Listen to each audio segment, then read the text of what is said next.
Everyone, this is Villains Demand. I'm your DM for this game, JVD. It's my good buddy Kyle, return to play. We're going to kind of run a solo mission. I shouldn't say mission, I should say campaign, right? Yeah. Over his character Oronok Torn-Heart from our recent game Within Mist and Shadow. So you can go to YouTube, check out that whole campaign. I think it's about 26 sessions divided up. Each session is divided up a couple videos.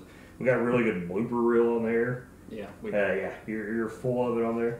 But before we get started with this new campaign that I'm calling for Secrets, Knowledge, and Power, Kyle, would you care to give everyone watching an idea of Oronok Torn-Heart and his creation, what he's been through up to this point in this game?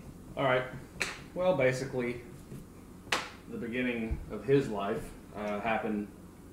He opened up his eyes, and he was in a cave.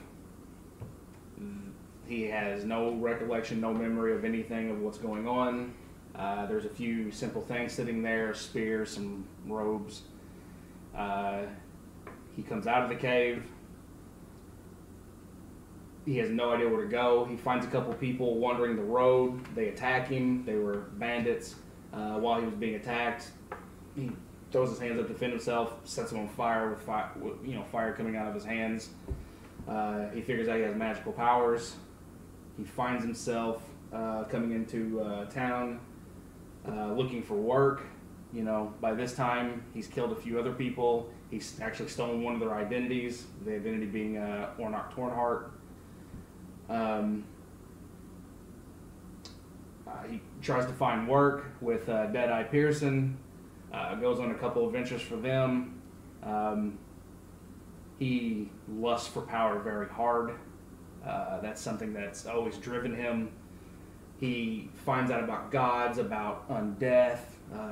He strives towards goals in that realm. About the mystery of Oronok Torn-Heart, what are you? Well, what have you learned so far? what I found out was I am a clone of a possibly long dead elf, wasn't it? Yeah. And there's other clones out there. We're each kind of divided into these different sections of magic. I happen to be Necro. I have met Illusion. They're dead. I killed them and took their power. Apparently, when I kill them, I can absorb some of their power. I have found Enchantment. That's it, isn't it? Mm-hmm. Yeah, Illusion and Enchantment. That one's dead, also. Which one was the dwarf? Was that was Illusion, wasn't it? He was Enchantment. Oh, he was Enchantment? The halfling. The halfling. Was Illusion. That was a fun kill. Yeah, and well, that's when you really got to learn stuff. Yeah. But since that time, Riddleport, which is where you were, was Right. kind of taken over with the 8 of you. Yeah, me, Varless, And Lady Rogan. and we kind of... Actually, I was locked up at the time. Yeah. Joe's character, the barbarian, what was his name? Oh, fuck. If you would have I know. I could just bloop. Yeah. But no, you threw me on the spot right there. I just kind of went. Anyway, the dwarf / orc, while I was locked up, he kind of went on a murdering spree. One of his brothers. Yeah, he wanted his brothers. He pretty much paved the way for, after they let me out, everything was kind of already taken over. Doors up, you're right. Doors up was his name. Doors up. He kind of paved the way. He left town with his brothers. I came out and pretty much I did what I've done the entire game. Stayed in the background, just talked as much as I could, got people to kind of make people think that my ideas were good ideas. They took care of shit for me. I did as little as possible, and now I'm part of a leader group of a town. Yeah. Of a city, I guess. So to wrap that up before we start this for Secret Knowledge is a Power, got a kind of little intro here to kind of sum things up to where we're at. It's been 2 years since Cromarty was removed from the rulership of Riddleport. a crazed, murderous madman attacked Massacre Island and single-handedly crippled the Crime Lord's base of power. A trio of allied mages took advantage of the situation, swooping in on the destruction and taking the rulership for themselves. Mm-hmm. Since then, a sense of order has come to the streets of the once lawless city. The infamous Rock Gut Ripper has once again gone silent. The dark alley wars between hidden factions has ended. Open street murder is halted. The streets are dry of blood. But the city remains notorious for all its beloved illegal activities and has become known for its black market. Now the crime horde, since the crime lords have ceased their plotting amongst each other. All this is possible due to what is now known as the Thrice Thorned Crown, otherwise known as High Lady Rowan, Dark Judge Oronok Torn-Heart, and the mysterious Shadow of the Eye. So, as we start off this game, you've kind of gotten two home bases, which we've talked about this already. Where the We Who Whispers Woes cult had this hidden fortress like in the mountain. Yep. You've kind of took that over for yourself. Yep. With Garuza Shatterskull, who has taken to your liking of power, your show of strength. You've courted her basically. Yeah.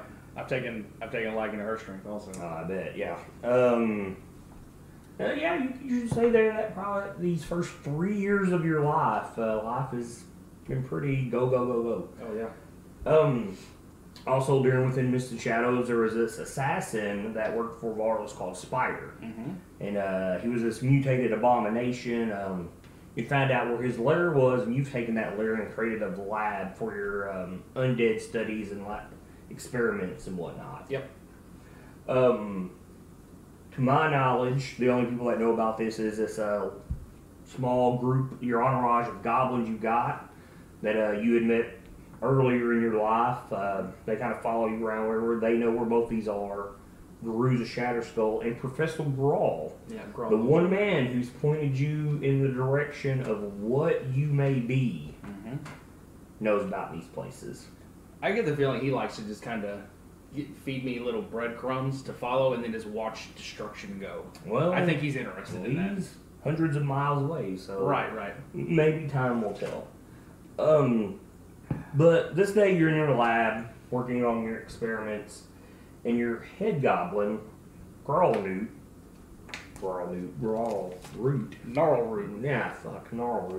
passes you a letter, and he bows and he walks away.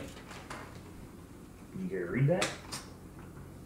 Dearest friend Oronok, I have come to find some useful information for you. During my recent time at the Swallowtail, isn't it? Swallowtail Festival at Sandpoint, I met a man by the name of Gandalf Falvin. He was speaking with my friend Ilisari, who runs the... I know it's a bit tough to pronounce. Well, I don't know if that's a D or a C and an L. Should be a D and an L. Would you like me to pronounce that for you? The Turandarok Academy. About the rare oddities he has collected and traded. I noticed he had a familiar necklace. Oh, that's their little necklace. That's their kind that of like cult, symbol, right? Yes. The We Who Whisper Woes. Yeah, I noticed a familiar necklace on. Who you helped bring down? Yep. Well, in that sect of it. Yeah. That I have history with. If traveling to Sandpoint, I ask you to be gentle to my close friend if you decide to question him. Also, I encourage you not to interrupt the peaceful town and its folks. Sincerely, Professor Grawl. Okay. So, to backtrack a little, when you had the first High Father from We Who Whisper Woes there in Riddleport, you kind of found some information more other sects of these We Who Whisper Woes, where you found out that there's 5 of these High Fathers, and each one runs a sect. And if I'm right, Sandpoint was one of the locations that Garrett had found out about, because he was a member. And that's what had led you into joining them. So you've got some information now that there's this guy here who wears a necklace like you once wore. Well, and that was, let's see. Okay, so the guy that was wearing the necklace, or the guy that he was talking to was actually wearing the necklace? Mm-hmm. He happened to notice it.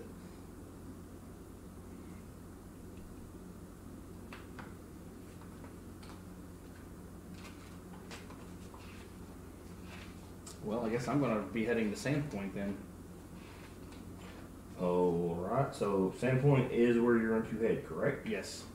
Okay, now, the thing is, you're part of this power structure here in town, and it's, Yeah. as we talked about before, you can't just leave, Yeah. your spot unfulfilled. I mean, if something comes to a vote, there are 3 of you, can't leave 2, someone has to fill your spot. Yeah. Shatterskull would be my... So you're going to, have Garuza. Mm-hmm. Garuza, I trust her decisions. And she's become well known within Riddleport as a strong arm. Yeah. She frequents the arena Right. to keep her skills sharpened. Pretty tough. Yeah, she's pretty tough. Are you going to go inform her? Yeah, I will. Varless, Rowan. If she's not with me in my lab, No. then I will go find her. If it's daytime, she's probably at the arena. Yeah. I'll head to the arena. Okay. I'll mount up on my horse and head that way. Hornhauer has become in possession of a bag of small bones, and when thrown on the ground, summons a skeletal horse. Your entourage going with you. You got them up. Your goblins, your 15 goblins.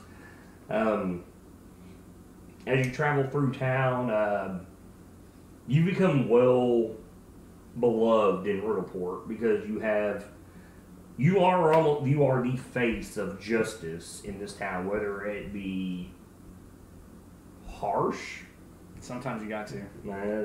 or whether it be gentle. You've become quite revered. The people have taken to throwing bones at your feet when you come through town due to your horse and the undead you have used to help guard the city of Riddleport with these gentlemen at arms. The goblins seem to think that they are quite the badasses at this time. They take their weapons and they're, trying to push people back. Put on a show. Yeah, trying to make it look like they're awesome. Yeah. And like I said, in these bones, it's not like they're human bones, but it's just like Chicken bones. chickens, pigs. It's nothing that you would lay some law down. Yeah.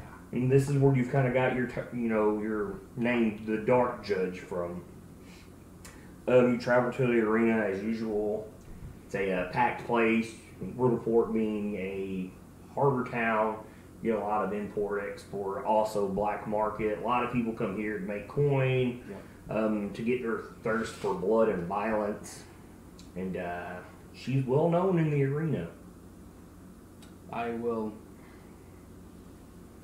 walk into the arena. I won't walk down on the arena floor or anything. I'll wear whoever's running the arena at the time. I'm sure they have like a special seat and everything that they. Your own box seat. Yeah, I'll go up there and I will let her do her thing. I'll let her finish up, and then when she's done, then I will meet her, talk to her about me taking leave, and that I'm going to leave things in her hands for the duration that I'm gone. I'm going to tell her that I don't know how long I'm going to be gone. I'm not sure. I will send word when I find out more.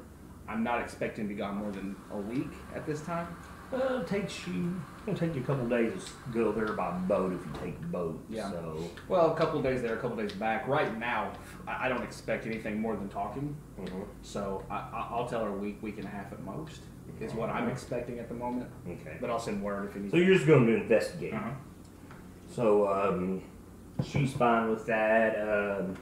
She likes when you do something like this because she loves that Lady Rowan hates it because Lady Rowan, who owns the Abyssal Angel, the brothel gambling club down here on the docks. It's my boy Saul. Yeah, that's right, Saul. Rest in peace. That's right. Pour one for your homie. I may raise him up.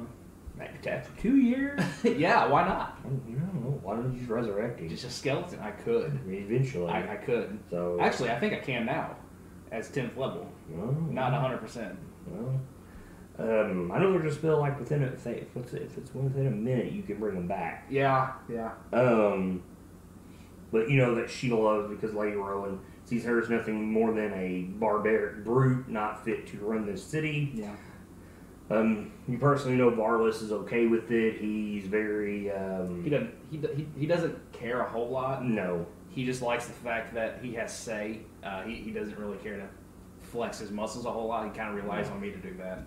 And he's also very curious to the information you could bring back because they are the reason he is what he is. Mm-hmm. Because they took his, they took his wife, they killed her. They basically left him for dead, and all due to a rival. Mm-hmm. And he knows that rival is tied to We Who Whisper Woes, so he's probably really excited with it. Are you going to try to set out today? Okay, first, are you going to go by ship? You going to go by land? By ship. By ship. I'm probably going to approach Lady Red, the one that Sarah Red. She hates me quite a bit, but she does speak well with money. Do you remember why she hates you? I do. I remember that our first meeting when she was taking us, I can't remember exactly where we were going. We were going to Magnamar. Yeah, we're going to Magnamar, and she kind of sees me as bad. You're going to Corvosa. Was it Corvosa? You stopped back at Magnamar on the way back. Oh, that's right. That's when girl. Yeah, that was. That's when you destroyed. That's when you killed Jocko. That's right. She kind of sees me as bad luck. Maybe she has. Considering you were going to sell her out to some pirates, I wasn't. Well, Durza, but I was part of his group. Yeah. So I think you were unconscious during that. I was unconscious because of the what was that undead that was my first taste of undead right then. But I was almost dead anyway. Yeah, I'm kind of a bad luck. Yeah. To her. We were chased by pirates. We were actually in a war with them, weren't we? With who? With a pirate ship. Yeah, well, her schooner is known to be the fastest up here. Yeah. The Varisian Sea. There was two of us that one was chasing us, one was right here. Yeah, they were trying to corner you guys, and you guys wound up screwing her up. She knew she was stuck. Yeah. And that was our first, and that's why she's hated you guys ever since. Yeah. And she's not cheap. A lot of people pay for her. We also killed Boss Croat, which was she was running drugs for him, so that was kind of a ding in her her money. Yeah, but didn't you took that over, didn't you? I did, but I haven't got to speak with her yet about. I'm sure in 2 years you have. Okay, all right. Yeah. I'm pretty sure you have in 2 years. So it's been 2 years. That would have been one of the first things I would have done because that's money. The drug sale's fine. Yeah, money. We need money for the city. And if you haven't figured this out by now, he's evil. I'm lawfully evil. We're running an evil game. So she's not in port today. The dice say so. Okay. They tell you she'll be back in. What for you? 1 day. Wow. You can either wait on her, or you can find another ship. But you do know she is the fastest ship. I want her. You would know that. Waiting 1 day is still going to take less time than getting there by another ship. You're right. She will get there faster. So unless you have anything you want to do that's important, we'll just speed this up. I can't think of anything. Really. Do you feel like you need protection to go with you, or are you just going to run this by yourself? RPing this out, I think that I'm going just to talk to a guy. Okay. So, if I need protection, I may make some protection out of some dead things. Okay. You have to kill dead things. Well, that's fine. That's fine. I mean, there are graveyards. That's very true. Okay, so the next day, She gets to know that you're waiting for her in port. The thing is, no one in town knows where you stay. Well, Varlas does. Mm-hmm. That's all because of Garrett. Yeah, Garrett. He sees through his eyes. That's right. But you get word that she's in port. She's looking for you. Norway, he comes tells you. He's almost like your eyes and ears. And she tells you price is a little high. It'll be $1,500. I'm sure I can come up with that. Yeah, pretty easy. We'll say, like, I'm not going to play it off like I'm super rich or nothing like that, but I'm sure. Well, you've got some gold. I do have some gold. To the point where it's almost irrelevant in this game. But yes, you've got some gold. You can easily pay that. Yeah. By trip, it'll take you about 4 days to reach Sandpoint, which Okay. you know is south of here. Then I would probably, if that's the case, then I would probably tell Garuza 2 weeks. Okay. See if that's the case. And you'll leave out tonight. Mm-hmm. She's got some merchandise she's got to move for some merchants in town. I'll tell my gobos to help load. So, they're very happy to do so. They don't back talk. They even try to do more work than her crew because they have to look better. That's their thing. Yeah.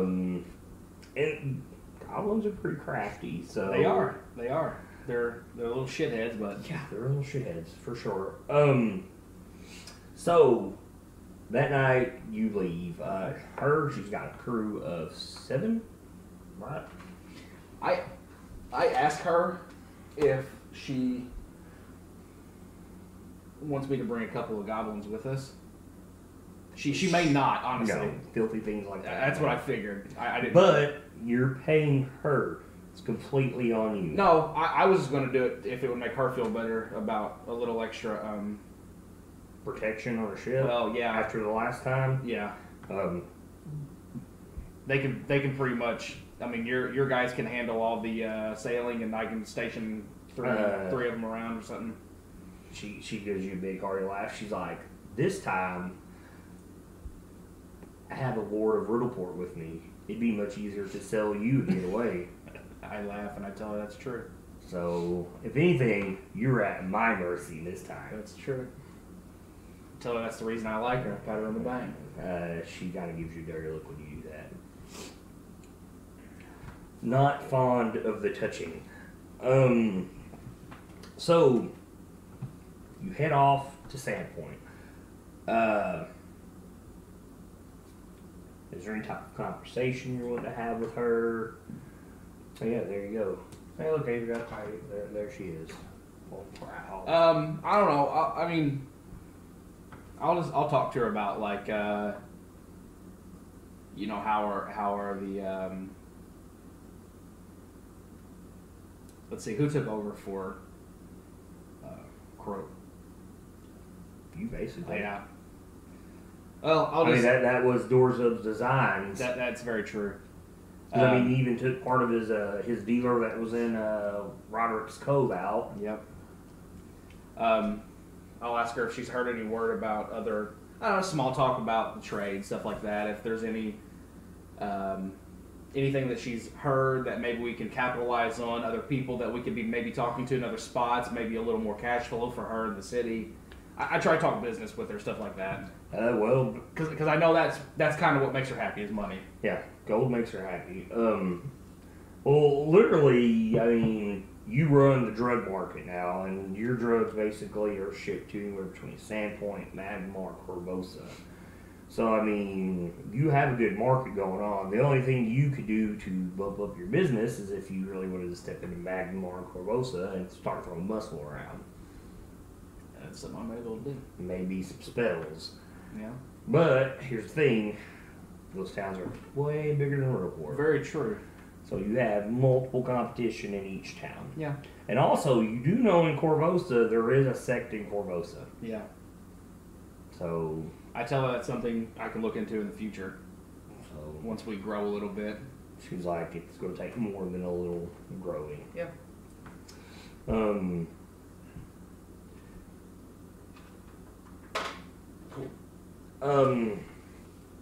The crew are not very fond of being around you.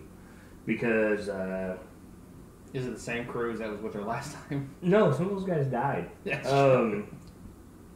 Well, it's the fact that you have a reputation for being death itself, because Cromartie was just a pirate, and now you've got you who has raised all this dead within town to help guard the place. Well, you got Lady Rowan, who is just like extremely gorgeous, runs a really successful brothel, and then you've got somebody that no one's ever seen. So, I mean, most of your eyes are on you and Lady Rowan, and said you have a reputation of being death.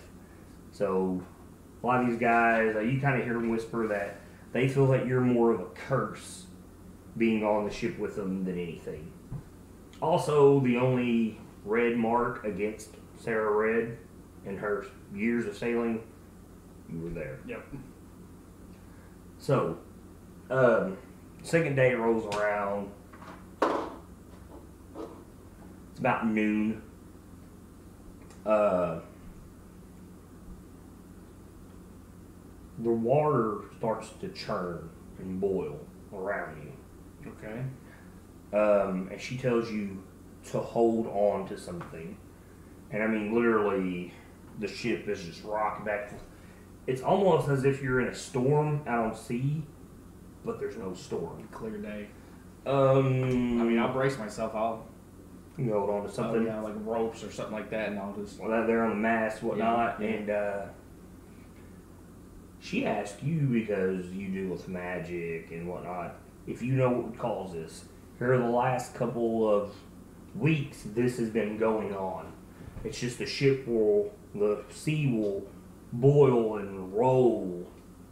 You know, I mean, you're getting these massive waves that you're riding up right now, and she's never seen anything like it in her life. Yeah. Now, you're not a nature guy. No. That's what I'm gonna say.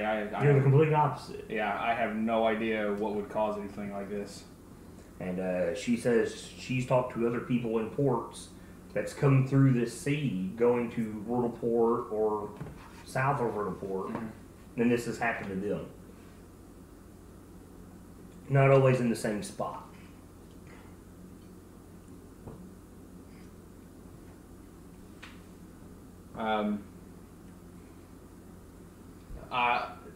Do these people make it out? I mean, that's what I'll ask. I'm trying to prepare for what may come. What She tells you we gonna like? Are there ships that are capsizing? they don't know. Okay. It's just what they've heard. This is the second time that this has happened to her. It's not always in the same spot. Well, I'm preparing myself for a violent overturning of a ship, I guess. This goes on for a good 30 minutes, and she's skilled enough, so are her crew, to survive this, because they've already done it once. You had asked her about, has this happened to other ships before? She says, I don't know. If it happens out at sea, who's going to be able to tell? Yeah. I didn't know if there was like stories. No, she just knows other ships have survived it. Okay.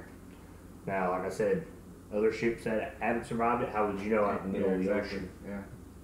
I mean, you could easily see where a ship would sink. Oh, less skilled. Yes, a less skilled sailor. Yeah, especially if it was a big ship too, because big ships are harder to steer, harder to control than something like this.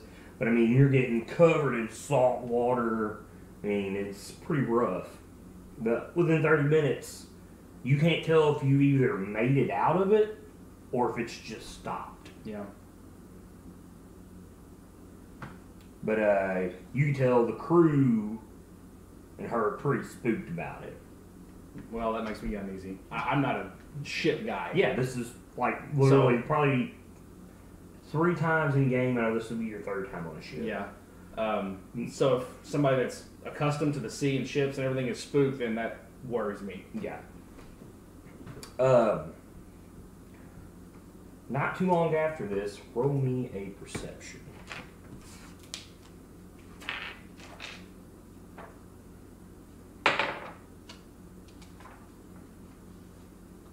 Man, really good. 22.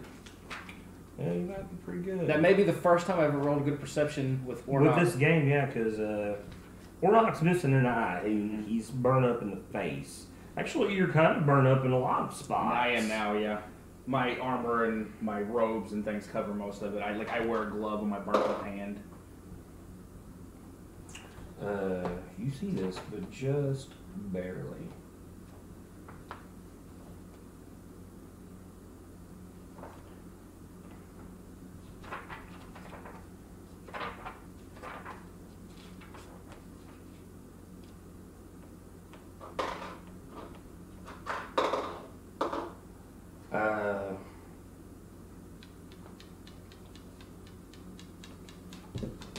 I still have my crown. I know it's not anything. Yeah. Anything. I got you. I would expect you to have. Yeah. I still have my crown.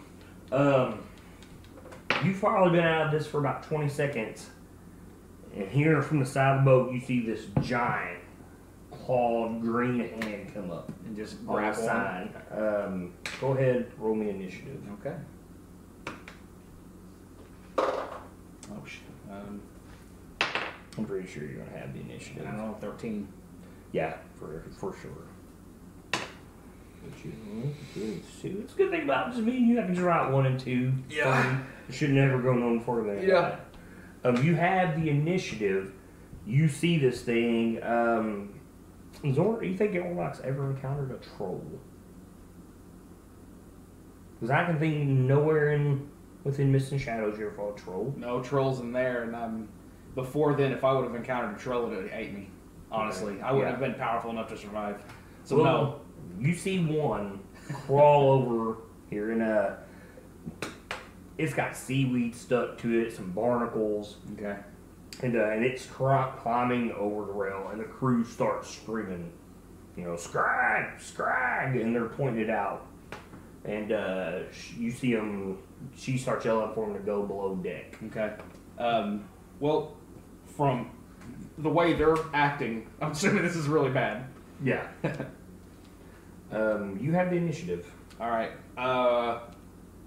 So it's up on the boat, or is it just like hanging on? No, it's starting to crawl over. I'm gonna come over and I'm actually gonna swing on it with my sword. All right. How about a 17? That will hit the troll. Okay, let me get my dice out here.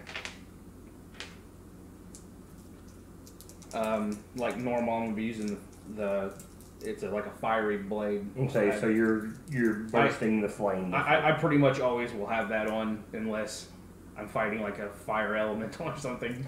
Do you still keep Croak's gems in this blade? Yeah, it's nice. Because he likes anything that looks nice, I'm all about it. Power and showing off that power. All right. We're gonna go. Oh, actually, I forgot this one. Oh yeah, that's right. You have necro damage. 9 in all. So 9 in all. 2 necro and 7. Okay, you said that. Fire. Because you know how trolls work. So I do. That's separate. I do. You You mean roll like a religion or a knowledge or something? That's completely up to you if you want to do that. I mean, the thing is, like, I'm doing it out of dumb luck. I have the sword and I use it, so Yeah. you know what I mean. The troll crawls up on the ship. It's got claw, a bite, and bite. Roll me high or low. Roll me d6. Okay. 5. Okay, well, I need high or low. Okay. Low. I always call low. 1. Well, okay, so you get all these. Even I was going to see if he swapped by a crew member as he was running. First roll of the game's a 20. Okay. Sounds good. Even though we're playing Pathfinder, we're using 5e rules because 5e is so much simpler. Kind of a transition. And 20 is an automatic hit. Mm-hmm. So that was a bite. Claw is a 20. The other claw is a 15. So I hit you with 2. Mm-hmm. So.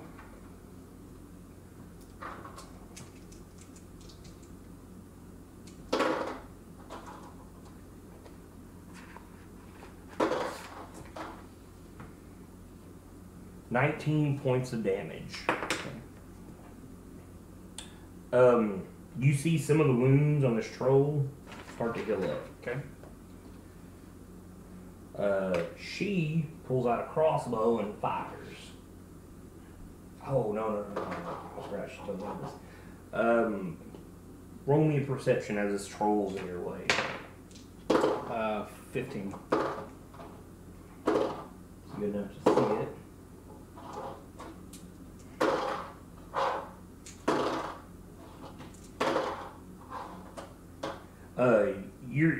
You're swinging this thing. You dodge one of these claws. When you do, you see her, and she's back here on the mast trying to keep this, because this thing is so heavy, it's rocking the ship. Yeah. It's a lightweight ship. She takes her hand, and sticks it out, and 3 rays of fire blast this thing in the back, and it roars, and it turns around and snarls at her. Okay. It's your turn. All right. I'm actually going to cast a spell at it. How do you take disadvantage if it's an attack? It's a range touch attack. So I guess I'm going to... He'll attack me once. That's fine. He'll attack me once. Wherever you're going to go. I'll just back up over here. That would be a 24. That's a hit. So he bites on you for his max of 10 damage. Okay. All right. 19. That'll hit him. All right. This is a guiding bolt. So 4d6. What type of damage is it? It's fire and well, no, it's only fire. I was thinking about flame strike as both fire and radiant. 4, 5, 6, 7, 8, 9, 10. 12 points of damage. Okay. You can tell this thing is very pissed. And it's confused because got fire coming from it's both got sides. fire coming from both Spells sides. coming from both sides. I know you always pick low. Roll me a d6. It's coming after you. Yay.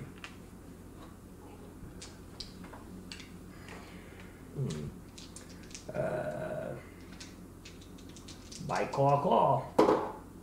21, 14, and a 23 to get you with 2 of them. So bite and a claw. Mm-hmm. This thing is pretty much tearing into you. Yeah. Man, he's hitting you hard too. 22 damage.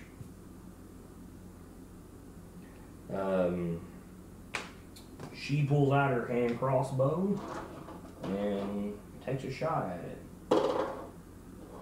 17 will hit him.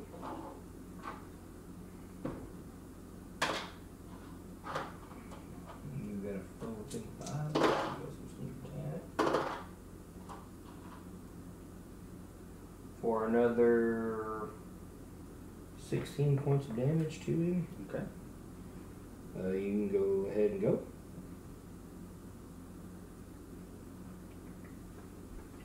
Let's see. I'm trying to see what's a touch attack. That way I'm not going to take a... fuck it, I'll swing on him. 20-something. 20 something, that's enough. Yeah. For sure.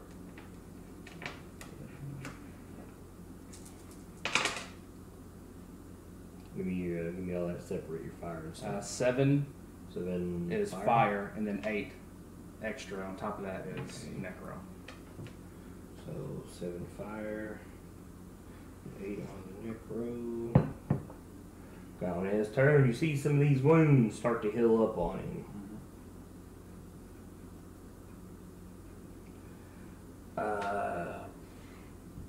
He's all up in your grill. Swing. Right. Be a 16, 15, and a 20. I hit you with 1 claw. Okay. Ooh, almost for my max. 15. She fires another shot at you. For 20.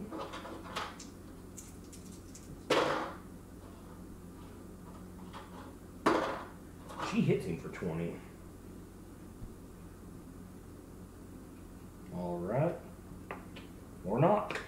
This thing's taking a beating. Yeah. I would think in your travels within the game within Mist and Shadows, and even you've probably not done a lot the 2 years before this. It's probably the toughest thing you've ever fought. Yeah. You're starting to probably realize that. Yeah.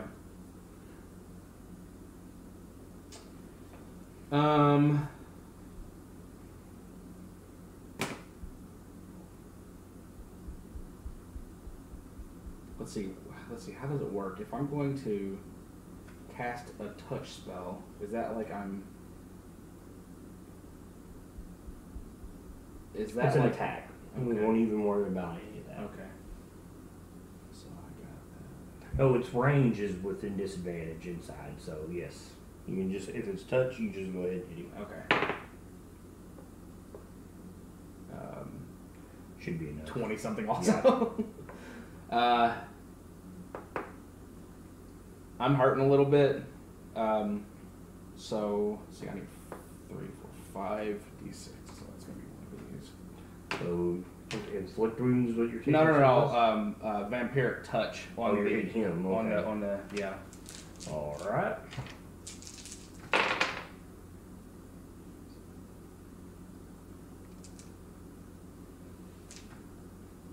$22 Okay. damage, so that gives me 11 back. So you start to spill some of its life force to heal your own wounds. You see it heal up some more. That was just a. But it is so beaten right now. It goes to dive back in the water. You can take an attack of opportunity on it. I will.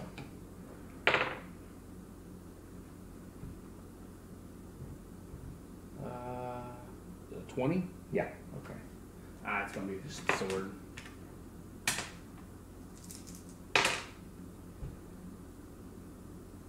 Nine fire and 4 necro. 9 fire was at 12. Yeah.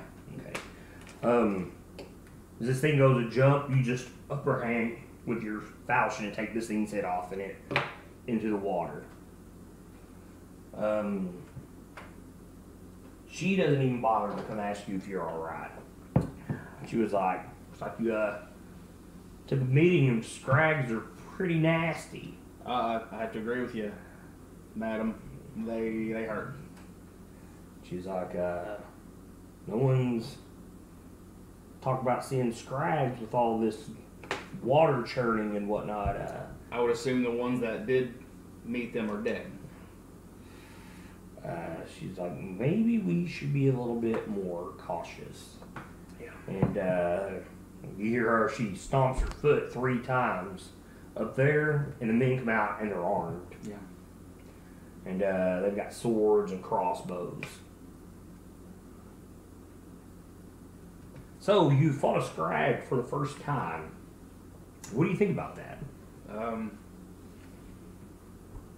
Well, seeing their wounds heal, I mean, in game, obviously, I know what is going on, but I'm better prepared next time. Well, Maybe throw a little more heat to them. well, you've kind of got a little bit of regeneration yourself, Yeah. so maybe that's something you might want to start studying Yeah. now. Maybe I'll skin a troll and wear its skin. That sounds like a crazy dwarf that thought it was an orc. Yeah. And that took on Massacre Island by itself, literally, with everything on there rolled out in front of him. It was amazing. It was. Are you gonna heal yourself up, or? Yeah, I'll throw a little healing on myself. Now, Oronok, for a refresher, he doesn't heal from positive or radiant energy. Yeah. He heals from negative necrotic energy, because literally he is filled full of necromancy. Even though he's a live, breathing thing. So, you can go ahead and heal yourself with your spells. It's nothing that's going to slow you down. Yeah. Within the next 2 days, the crew is very much on alert.